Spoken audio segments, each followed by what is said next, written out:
The civil war in Sudan has brought life to a standstill.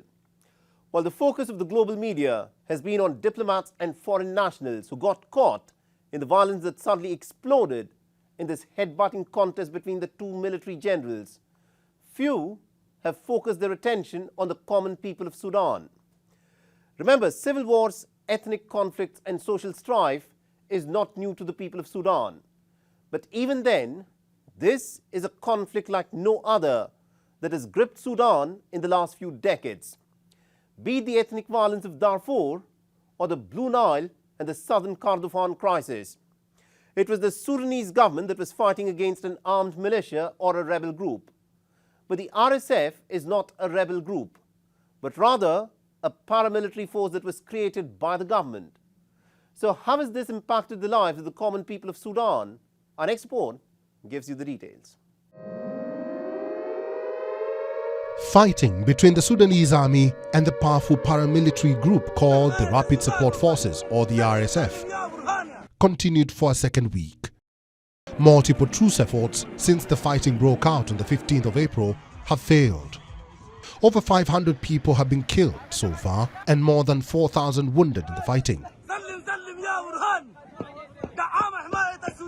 with the toll likely to rise even further given the sketchy details available. Hospitals have been shelled with more than 2/3 out of service.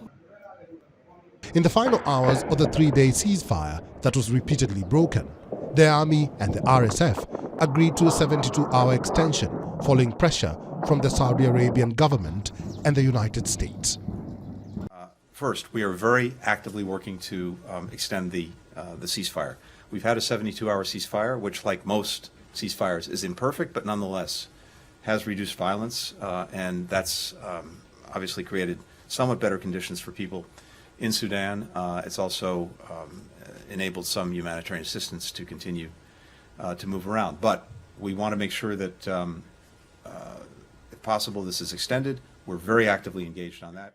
More importantly, the foreign representatives are hoping for the ceasefire to be followed by a de-escalation plan that was mapped out in an April 20th blueprint for peace. Violence, though, has now spread beyond the capital city of Khartoum. The war-ravaged western region of Darfur is particularly vulnerable. Food supplies to an estimated 50,000 acutely malnourished children in western Darfur has been disrupted. Civilians in Khartoum and elsewhere are trapped in their homes, enduring severe shortages of food, running water and electricity. Those who can afford to and are willing to risk their lives are taking the long and risky journey to flee the country.